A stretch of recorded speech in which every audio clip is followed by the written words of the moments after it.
Welcome to MSUA's Game Changers Live, where we speak with satellite and mobile connectivity leaders about the industry trends, new technologies, and where satellite technology is headed in the future. I'm your host, Lisa Dreer. Our guest today is Per Wahlberg. He's the EVP of Business Development at Ovzon. Welcome to the show, Per. Thank you, Lisa. It's nice to be with you and to participate in this discussion. Absolutely. Maybe you can start by giving us just a little bit of background on yourself and Ovzon. Sure. Yeah, so my name is Per Wahlberg. I'm a founder of Ovzon. Before that, I founded a company called Swedish Satellite System, which is a leading satellite terminal supplier, and later became Datapath and a part of Rockwell Collins. Before that, I worked at Swedish Space Corporations with satellites. So many of us in this company, it's a mix of both the space segment as well as the ground segment. So it's a good mix. Wow, that's great. So maybe tell us a little bit about Ovzon and what your focus is. Yeah, sure. Yeah, so I think it's good. So even though, we will talk about the T6, but to put that into context, and so at Ovzon, we provide what we call a satcom as a service, an offering, and that enables the highest data throughput from the smallest terminals, either on the move, while you're moving, or on the pause, and where then the T6 is the latest addition. So it's really complete satellite communication chain where you have terminals that we have developed. You have the satellite segment, you have the gateway and connectivity, and you have network operations center. So we have developed technology and IP that we then provide as a satcom as a service offering. And also, the topic of today, then the T6. Okay, so it's only one component of what we provide. It's a very important component because it's really the interface, the customer interface towards our service, in addition then to NOC, to the network operation. So, because that's what the customers see, right? So the lighter it is, the easier it is to use, and higher performance, that will reflect on the service as well.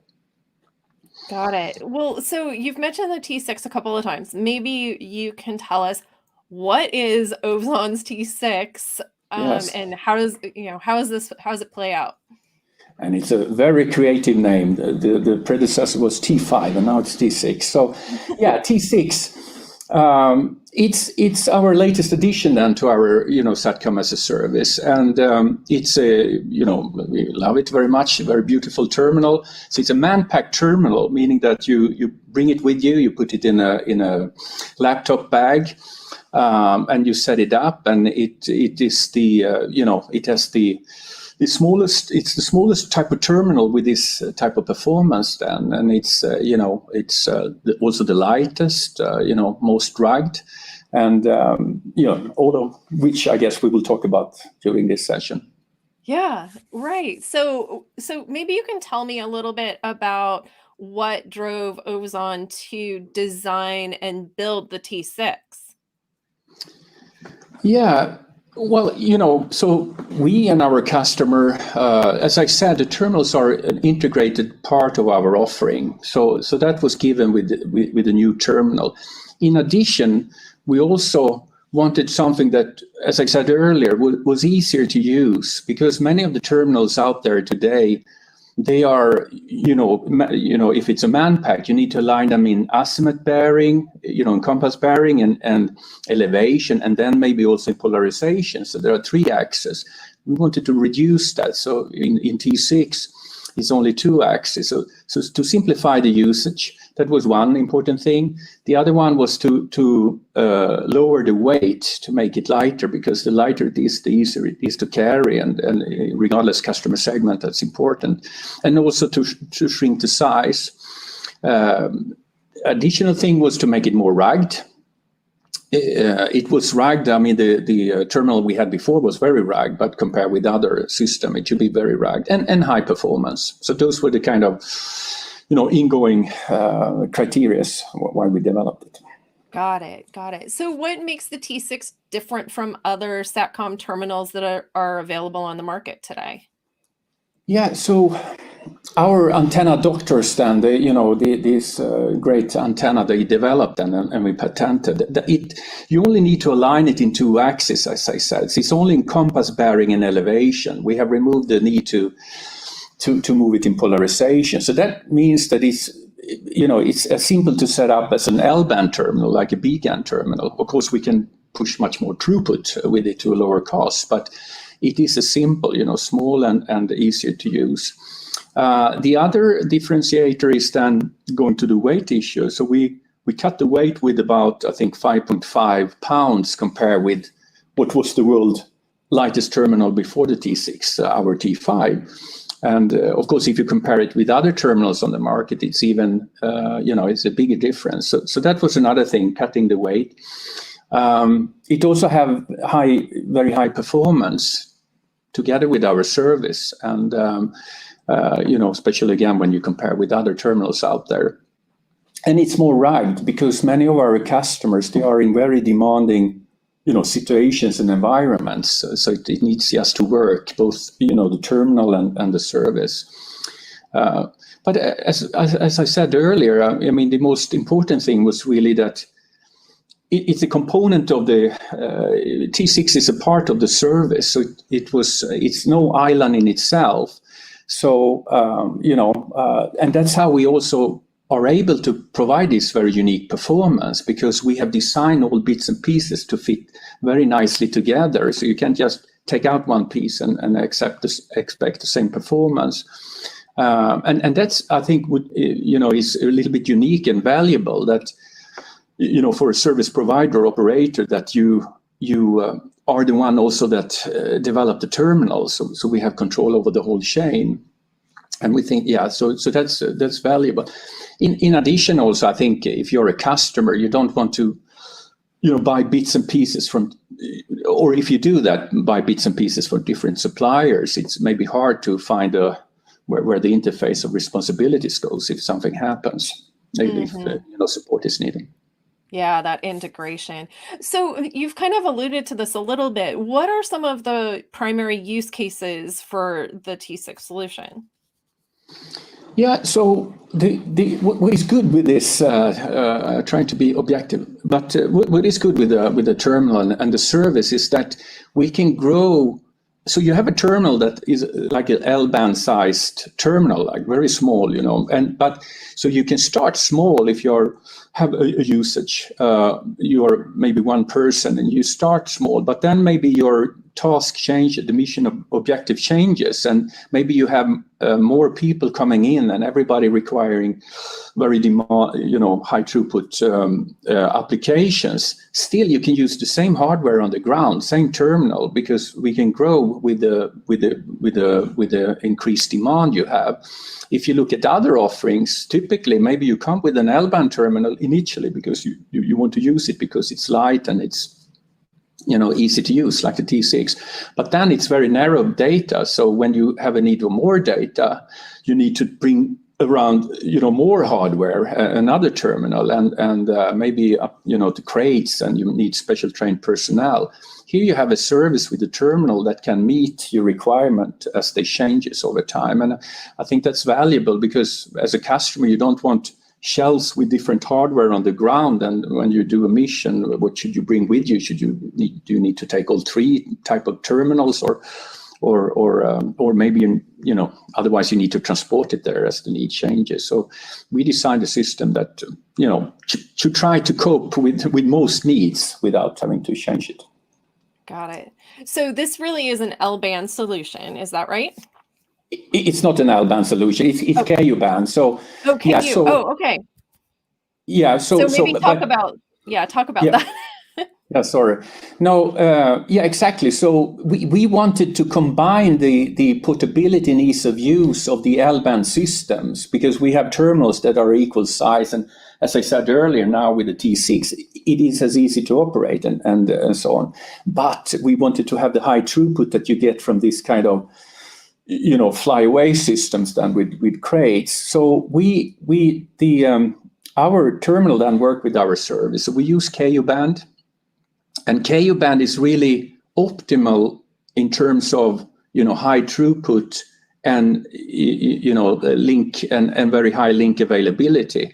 So and maybe I could mention it here as well. So in addition to that, we also have our own orbital slots with accompanying frequency licenses, and where we will then place Ovzon 3, then our first own satellite that we will launch next year, which is extremely, energy-wise, is the most powerful satellite to be launched.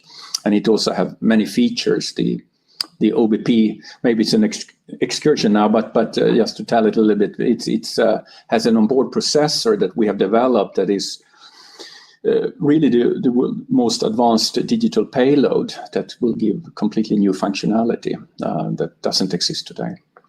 Wow, that's exciting. So when you talk about bandwidth, what are you talking about? Like, how much throughput can you get? Yes. No, and so we can push a lot of data with current service. I think with the T6 we have done 70 megabit approximately transmit, and so but then we are pushing the limits of the systems with that terminal size. But we have, as I said earlier, or maybe I didn't say that, but at least we've designed a system for maximal transmit throughput, and of course we can receive a lot as well, and I think we have received over 120 megabit with the T6, which is quite a lot. But we designed it really for max. It's much harder to design a system for being able to have a guaranteed high transmission, and that's the uniqueness. So I think if you compare with other services and other systems like coming LEO systems, and it's often that they assume, or maybe their addressable market is to provide broadband to rural, places like in America and elsewhere. It's not our addressable market. Our customer wants something that it's almost asymmetric the other way. Our customer want to transmit much as the others. If you're a private person that wants internet, you send some signs asking for a YouTube file, and you receive much more than you transmit. Our customers want to transmit often more than they want to receive.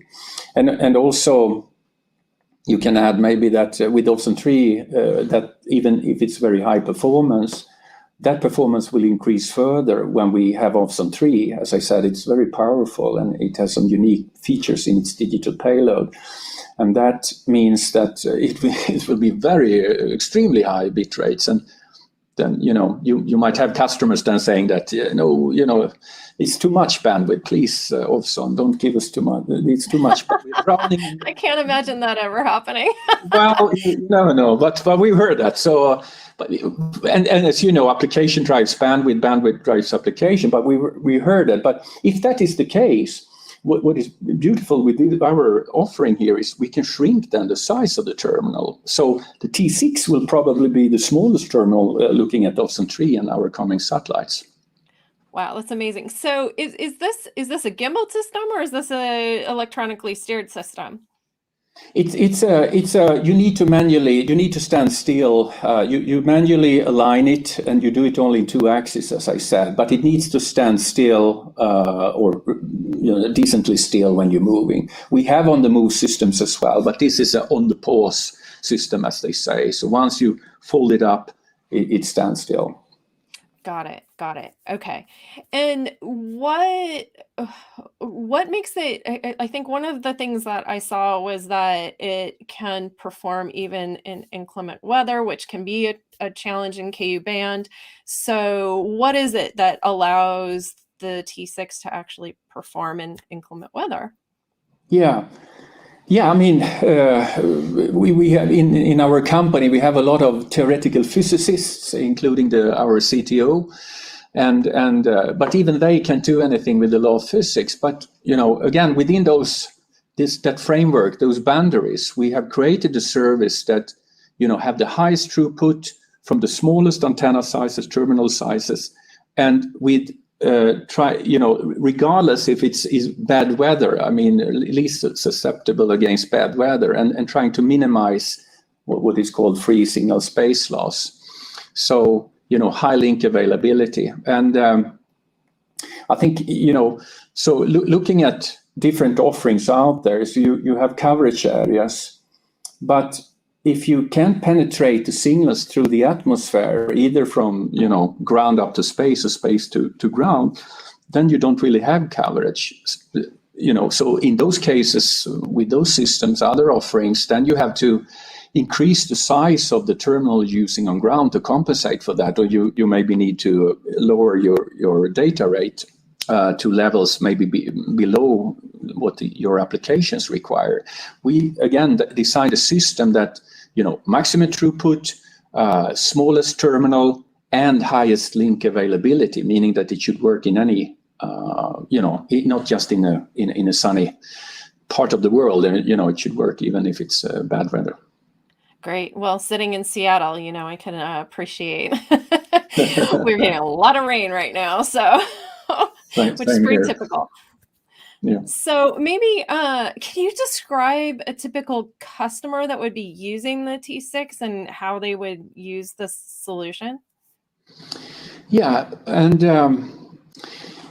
in many customer segments, the need are quite the same. But let's assume this is a defense customer. Then they have high requirements. It's a demanding customer, but then demanding sounds negative, so it's in a positive sense, demanding.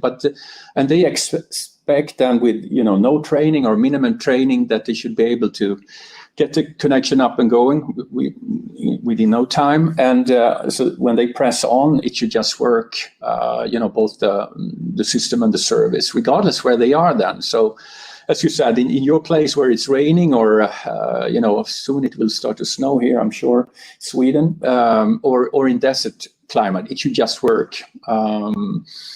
And again, because it's so easy to use, they set it up in very short time. So within less than 60 seconds, they set it up. They connect their application gear, whether it's laptop or video cameras or anything. So they connect it and they run with it. And as I said earlier, even if they start with some need, connecting just some laptops, maybe the need increases over time. The mission objective changes, but you still can use the same hardware. So, you can just increase the bandwidth with it. Got it. So are there any other components that the customer needs to have in order to get the T6 up and running, or it's just fully functional in and of itself? Yeah, it's the latter that you said. So obviously they connect they want, the transmission communication chain is one thing, but they want to do something with it. So they probably have some application gear that you then need to connect, but we have open standard interfaces. So whether it's, Ethernet plugged with, or, video or whatever you want to do, maybe some sophisticated hyperspectral sensor or, you just plug it in. So. Got it. Okay. And what satellite services is it compatible with? Well, we run with the it's compatible with our service, so it's a part of our satellite service offering, and so it's one component of that. So it's a part of that. We designed the whole chain, including the terminals, to work as a orchestrated system. Sure. Okay, great. And if somebody wanted to learn more about Ovzon's T6, where could they find out more information? Well, yeah, they could, they could visit our website. It's ovzon.com, where we have a lot of information, and you have, brochures and data sheets that you can download, both of the terminal and the service. You can also contact us through, email, sales@ovzon.com. You also have contact details on the website. So, yeah, okay. Yeah. Okay, great. And Ovzon is spelled Ovzon, correct? Yeah, that's correct. Okay, fantastic. Well, thank you so much for being here with us today, Per. I'm really excited to see more from Ovzon, and looking forward to maybe catching up with you again in the near future. Sounds great. Great to be with you. Yeah. Great. I also just want to take one moment to thank the Mobile Satellite Users Association for hosting these sessions. You can find out more about the Mobile Satellite Users Association, or MSUA, at msua.org.